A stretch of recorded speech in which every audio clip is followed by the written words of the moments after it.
paling menarik perhatian saya itu batu-batu besar sekali. Dan di bawah ini banyak sekali bekas pohon-pohon tumbang.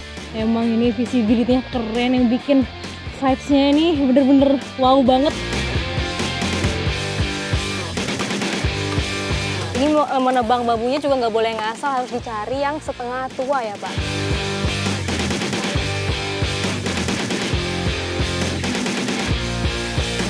Ubi banggai, ini ubi endemik yang hanya tumbuh di sini. Wah, besar sekali. Kita dapat ikan gabus.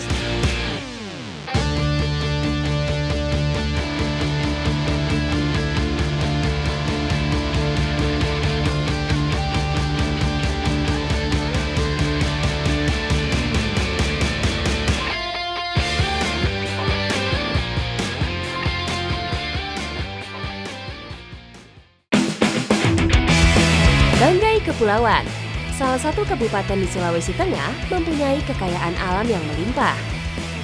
Julukan kepulauan yang melekat tidak sekadar nama. Luas hamparan laut di Banggai Kepulauan 5 kali lipat dibandingkan dengan luas daratannya. Terdiri dari 342 pulau, membentuk satu gugusan yang disebut Banggai Kepulauan.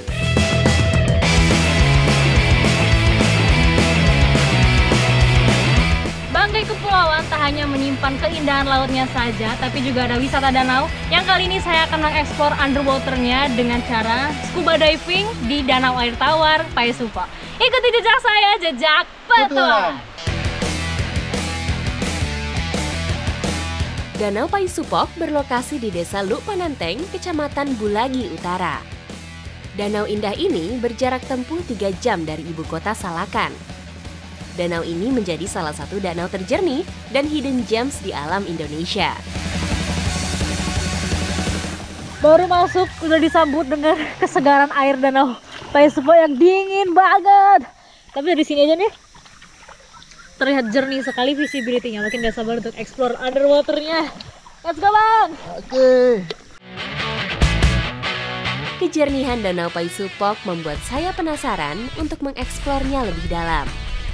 Penyelaman saya di Paisupok kali ini sekaligus menjadi pengalaman pertama saya menyelam di air tawar.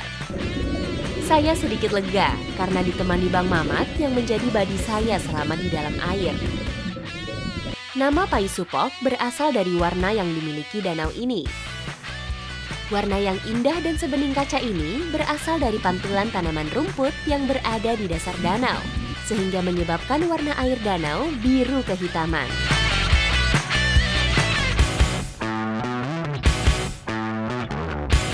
Danau Paisupok yang sebening kaca juga dikelilingi rimbunnya hutan yang membuat pemandangan begitu menyegarkan. Dahulu, air di Danau Paisupok merupakan air asin. Namun seiring waktu berjalan, air danau ini berubah menjadi tawar karena mendapat suplai dari sumber mata air.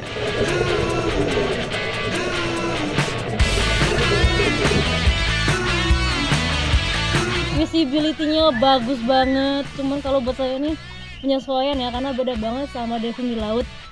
Di sini nggak ada kadar asinnya, otomatis keseimbangan badan kita tuh lebih susah. Buoyancy, keseimbangan di dalam itu lumayan susah, apalagi sama dinginnya ya. Cuman terbayarkan sama underwaternya bener-bener keren banget.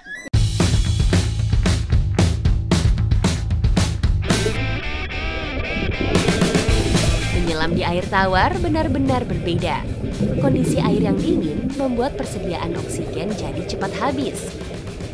Selama menyelam, pergerakan saya harus stabil supaya tidak menginjak dasar danau yang mengakibatkan menurunnya jarak pandang. Bang Mama juga udah mulai bergerak giginya. Ini emang benar-benar dingin banget. Kalau bisa dilihat belakang kita kelihatan kabutnya nih Bang ya. Ya. Ini kabut di atas danau ini. Ya, ini memang setiap sore apalagi habis hujan. Kalau habis hujan muncul kabut. Kabut di sini. Kebayang nggak tuh dingin ya. Jadi satu pemandangan yang iya sih, luar biasa. salah satu pemandangan yang keren banget. Ya. Iya tadi yang paling menarik perhatian saya itu batu besar sekali. Dan di bawah ini banyak sekali bekas pohon-pohon tumbang, akar-akar dan juga pohon yang tumbang sudah dari ratusan tahun lalu ya, Bang. Tapi uniknya mereka itu nggak hancur, tetap ada di sini. Mungkin karena airnya ini air tawar ya, Bang? Ya. Kebetulan itu sumber mata air juga. Oh, Tadi di sini batu. ada sumber mata air juga. Ya. Di batu tadi? Iya, di batu tadi. Wow. Emang ini visibility-nya keren, yang bikin vibes-nya ini bener-bener wow banget. Experience diving yang amazing. Buat teman-teman divers ini, salah satu spot favorit diving di sini. Ikuti jejak saya, jejak Petualang.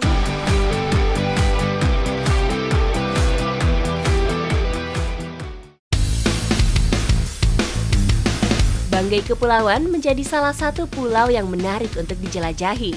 Laut dan pesisirnya yang menawan berpadu sepadan dengan daratan karsnya yang eksotis.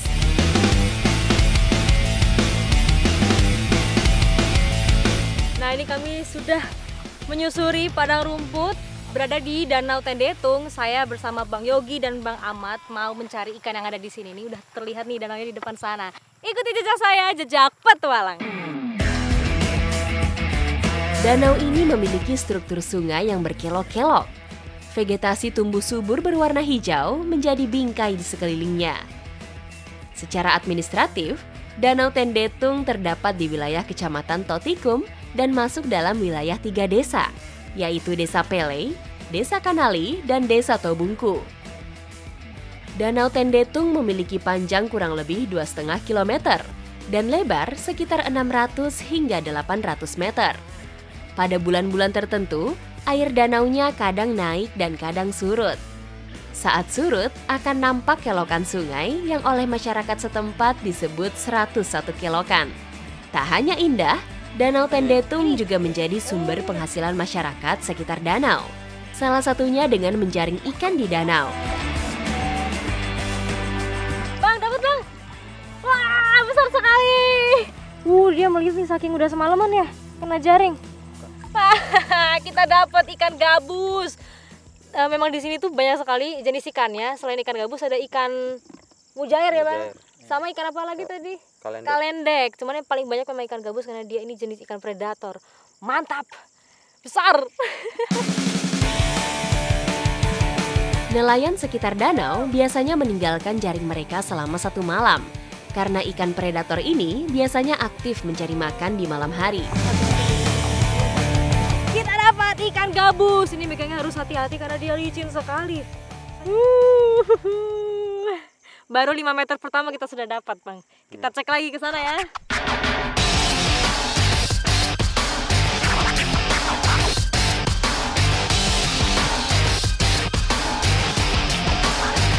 Wah, ada lumayan banget nih ya, Bang. Ikan gabus beberapa sudah kita dapatkan dan siap untuk kita olah menjadi santapan hari ini. Ikuti jejak saya, jejak petualang. Dinginnya air Danau Tendetung membuat perut saya menjadi lapar. Sambil menikmati hamparan rumput yang indah, saya akan mencicipi ikan gabus penghuni Danau Tendetung. Sama nih Bang ya. Nah, ini ikan yang kita dapat tadi biasanya langsung dibakar, dimakan di sini ya Bang. Iya. Ini sudah di GP, artinya dijepit di kayu ini bisa langsung kita bakar. Simple banget ini.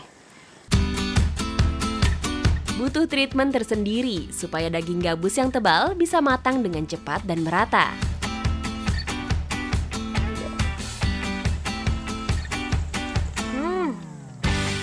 Ikan gabus ini emang dagingnya tebel banget. Dan ini tuh karena memang fresh, dibakar tanpa bumbu apapun aja rasanya nggak ada amis-amisnya dan gurih. Apalagi ikan gabus ini punya kandungan yang sangat bagus bagi orang-orang yang mau menyembuhkan luka. Petualangan saya di Banggai Kepulauan benar-benar memberi kesan berbeda. Keindahan alam dan keramahan masyarakatnya membuat saya sangat menikmati petualangan di salah satu kepulauan terindah yang ada di Nusantara.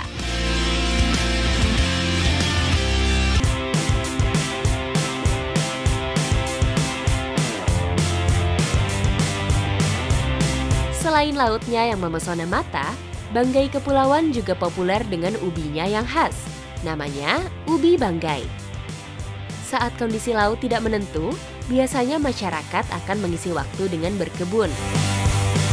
Banggai Kepulauan tak hanya menyimpan hasil baharinya, tapi juga hasil kebun yang biasa dimanfaatkan masyarakat sekitar. Dan sekarang saya bersama dengan ibu-ibu Desa Balayon mau mencari ubi Banggai. Ikuti jejak saya, jejak petualang. Ubi ini tidak bisa dipisahkan dari kehidupan sehari-hari masyarakat Bangkep. Selain dimanfaatkan sebagai makanan pokok, menanam ubi ini menjadi bagian dari tradisi masyarakat. Tanaman ubi Banggai tumbuh dengan cara menjalar, sehingga petani harus mendirikan cabang-cabang kayu sebagai media rambatnya. Nah, ini salah satu tanda untuk melihat ubi Banggai yang bisa dipanen kalau sudah tidak ada daunnya. Kalau masih ada daunnya, tandanya dia masih muda. Ini sudah kering sekali, batangnya menjalar seperti ini. Sudah siap, Bu ya? Sudah terlihat itu ubinya. Kita gali ya, Ibu. Ubi Banggai merupakan tanaman yang diistimewakan masyarakat Banggai Kepulauan. Dahulu, tanaman ini merupakan sumber pangan utama masyarakat Banggai.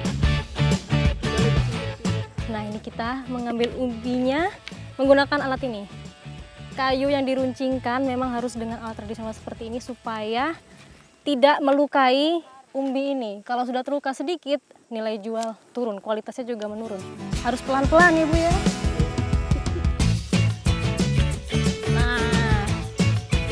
Besar sekali nih, Bu. Ini yang jenis apa ya? Yang putih. Ubi Banggai, ini ubi endemik yang hanya tumbuh di sini. Sebenarnya ada di wilayah lain, cuman tidak akan sebagus di sini. Ini lumayan besar. Tangan saya tidak ada apa-apanya. Ini. Ini yang sudah besar atau masih ukuran kecil? Masih ada lagi. Oke, Bu, ini kita sudah dapat satu. Cari lagi ya. Selain khas, ada aturan-aturan yang harus dipatuhi saat memanen ubi Banggai. Wow. Ukurannya hampir sama seperti yang tadi. Ini yang putih juga, Bu ya? Putih juga. Wah, di sini memang kita panennya dari pinggir baru ke tengah ya, Ibu. Karena dipercaya disisir dulu dari pinggir ke tengah biar nanti hasil panennya melimpah, ada terus, tumbuh terus. Kumpulin ya, Bu.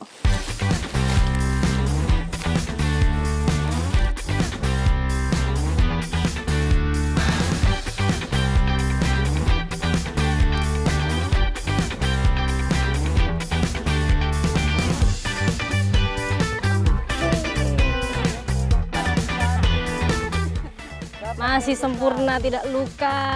Ini beda jenis, namanya ubi harum. Iya. Nah, jadi ternyata ubi Banggai ini ada beberapa macamnya. Ada yang putih tadi dan yang ini namanya ubi harum. Ukurannya dia lebih kecil dan bentuknya sedikit bulat.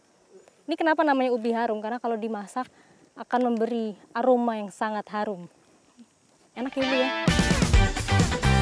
Bu, nih Bu, saya dapat lagi lumayan besar nih. Oh, Mbak, ini kalau taruhnya begini tidak boleh begini. Ini terbalik, dia harus salah. dibalik begini. Oh. Tadi terbalik taruhnya harus. Kenapa, Bu?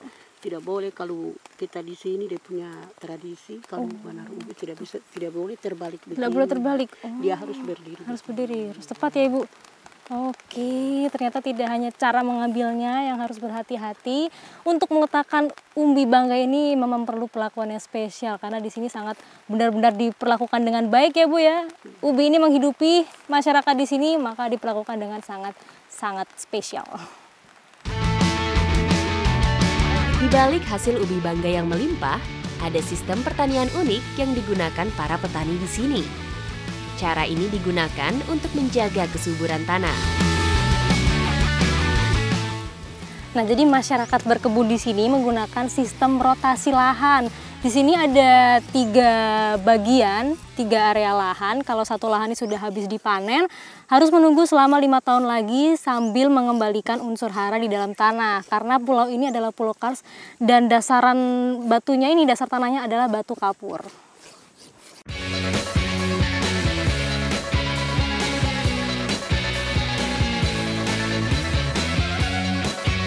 Kok kecil, Bang?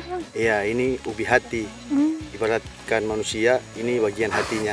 Oh, saya baru paham. Ternyata masyarakat di sini menamai ubi yang kecil ini namanya ubi hati. Seperti manusia, memberi kehidupan, jadi diperlakukan sangat spesial, disayang-sayang ya Bang. Saya penasaran banget nih, setelah ini saya dan Bang Angga akan mengolah ubi banggai menjadi kuliner yang nikmat. Ikuti jejak saya, jejak petualang. Menginjakan kaki di Banggai Kepulauan tak lengkap rasanya kalau tidak menikmati keindahan pantai pasir putihnya. Siang ini saya akan mengolah ubi banggai di Pantai Mandel yang terletak di Desa Kombutokan. Ubi banggai yang sudah kami panen tadi mau kita masak berpadu padan dengan cakalang dabu-dabu. Nah, karena ini lokasinya tidak terlalu jauh dari perbukitan, jadi kita masaknya di sini nih sambil menikmati suasana pantai. Cita rasa pedas menjadi salah satu ciri khas olahan khas Banggai Kepulauan.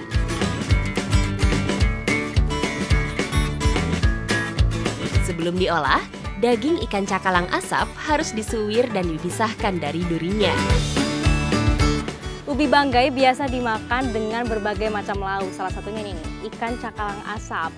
Dari harumnya nih udah sedep banget, apalagi kalau dimakan pakai ubi banggai ya Bang Angga. Siap. Pasti enak banget kan? Enak sekali. Sambil menunggu cakalang dabu-dabu, Bang Aga dan Bang Mamat membakar ubi banggai hasil panen tadi. Ubi banggai ini terlihat besar. Supaya lebih cepat matang, ubi harus dibakar di dalam bara api.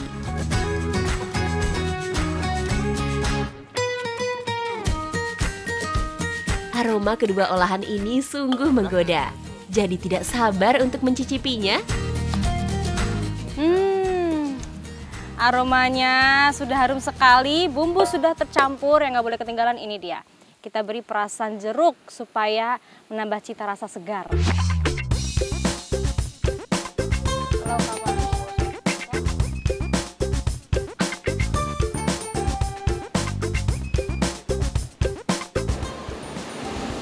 Wah, masih panas sekali nih ya Bang, dan sangat menggoda. Ubi banggai ini memang sudah dikonsumsi masyarakat Banggai sejak dulu kala dijadikan sumber karbohidrat. Tapi hingga sekarang pun masih dijadikan makanan pokok. Ubi banggai memang unik, warna menarik, aromanya yang harum, dan rasanya juga sangat kaya.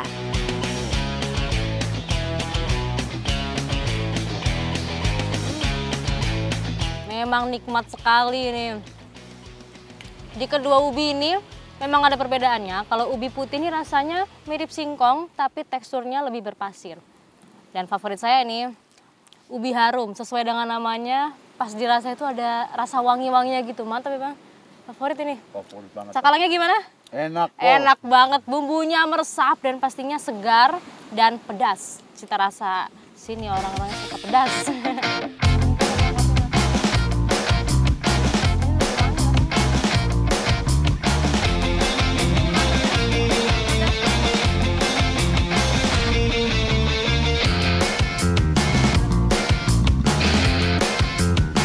Memberi cita rasa yang sangat nikmat, ubi banggai ini menjadi primadona masyarakat Banggai Kepulauan. Emang gak salah nih kuliner kita siang ini, apalagi makannya sambil menikmati view pantai yang sangat cantik ini. Ikuti jejak saya, jejak petualang.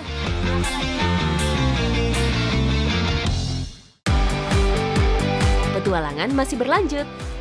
Banggai Kepulauan merupakan wilayah yang daratannya terdiri dari batuan karst. Dalam kondisi yang seperti ini, masyarakat susah mendapatkan air di permukaan. Nah, hari ini saya mau mengikuti kearifan lokal masyarakat Desa Tatendeng, yaitu memanfaatkan air hujan dan air embun untuk kehidupan sehari-hari. Ikuti jejak saya, jejak petualang. Saya dan Pak Yansen harus membuat tampungan air tambahan terlebih dahulu. Nah, ini dia bambu yang akan kita gunakan untuk menampung air nanti.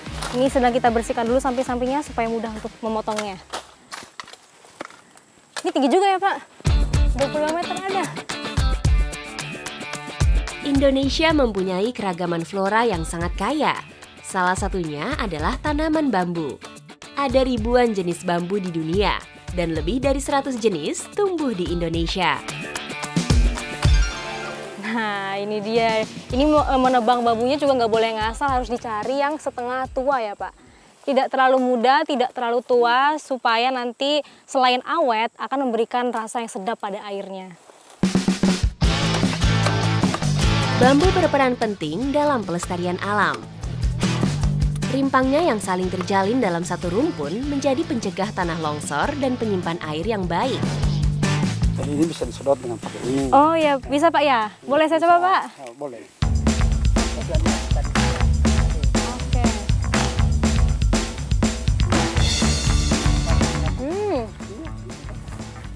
Seger. Ada wangi-wanginya juga. Enak ternyata. Ih bener seger banget loh. Seger banget. Ini pertama kalinya saya minum air dari bambu Pak. Ternyata sangat-sangat segar, bisa melepas dahaga. Dan ini nih kalau lagi urgensi, lagi di hutan, bisa menggunakan sumber air dari bambu ini untuk minum.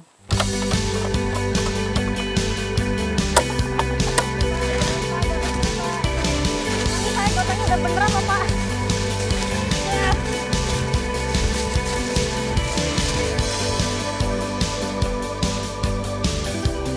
Supaya daya tampung airnya banyak, ruas bambu ini harus saya lubangi. Tidak semua ruas bambu dilubangi, harus menyisakan ruas terakhir untuk menampung air.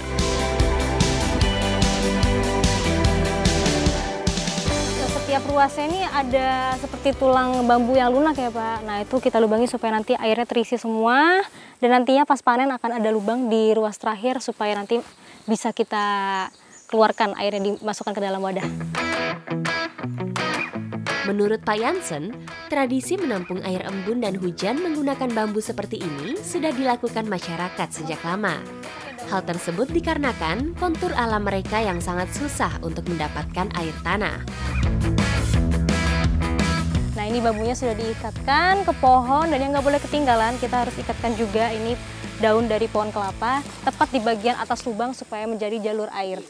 Boleh Pak, diikatkan Pak. Bambu penampung air harus dipasang dengan ketinggian yang berbeda. Lubang masuknya tetesan air harus lebih tinggi dari lubang pengambilan air. Masyarakat di sini biasa menggunakan pohon pinang dan pohon kelapa untuk media mengambil tetesan embun dan air hujan. Kedua tanaman ini dipilih karena mempunyai batang yang bersih dan bentuk daun yang bisa mengalirkan air ke batang pohonnya. Alat penampungan sederhana ini akan menampung embun pagi dan tetesan air hujan selama beberapa hari. Setelah penuh, barulah air bisa kita panen untuk kebutuhan sehari-hari. Kalau diketuk-ketuk kayak rasanya penuh gitu, tidak nyaring. Tapi coba kita lihat, kita buka lubangnya ya. Saya pegangi wadahnya. Wah, aneh sekali mancurnya. Begini ya Pak. Wah, banyak sekali Pak. Nah ini dia kearifan lokal masyarakat Desa Tatendeng yang sudah dilakukan turun-temurun untuk mengumpulkan air hujan dan air embun pada saat aktivitas di kebun seperti ini. Karena wilayah di sini terdiri dari pulau kars yang tidak ada sumber mata air di dataran tinggi seperti ini maupun permukaan. Wah ini banyak sekali Pak. Ini dia air hujan dan air embun yang sudah terkumpul beberapa hari. Karena banyak sekali. Ini hampir satu wadah bambu penuh. Sudah penuh.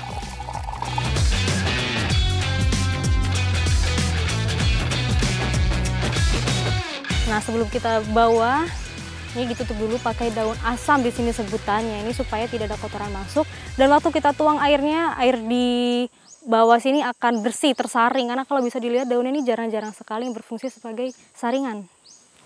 Nah, biasanya air ini digunakan untuk minum dan juga memasak. Pas banget nih Bang, udah jam makan siang ya. Setelah ini kita akan bawa bekal. Saya dan Bang Abai akan menggunakan air ini untuk olahan masakan nanti. Ikuti jejak saya, jejak petualang. Makasih ya Pak, saya bawa ya.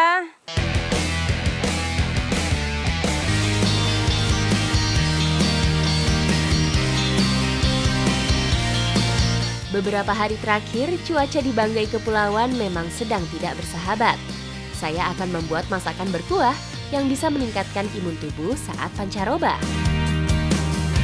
Nah, menu masakan hari ini adalah ikan kuah asam. Dan tentu saja airnya pakai air yang sudah kita ambil tadi.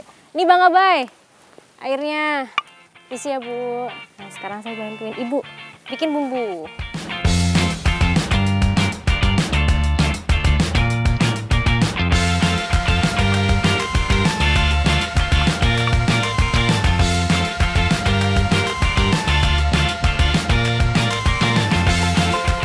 Nah, untuk memberi cita rasa asamnya, di sini biasa memakai asam tikala ini. Ini kalau di Sunda ini namanya honje.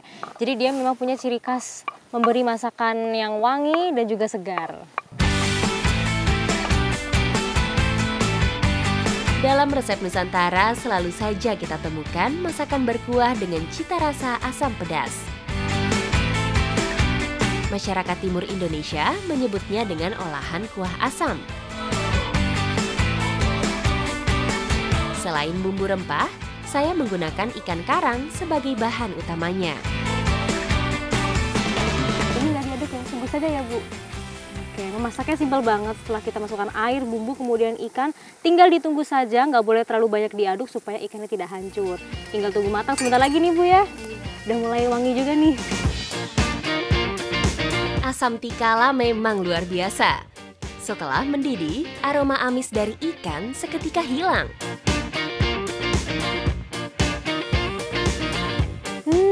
Aromanya khas sekali, sudah tidak sabar untuk mencicipi. Mari makan Ibu, Abang.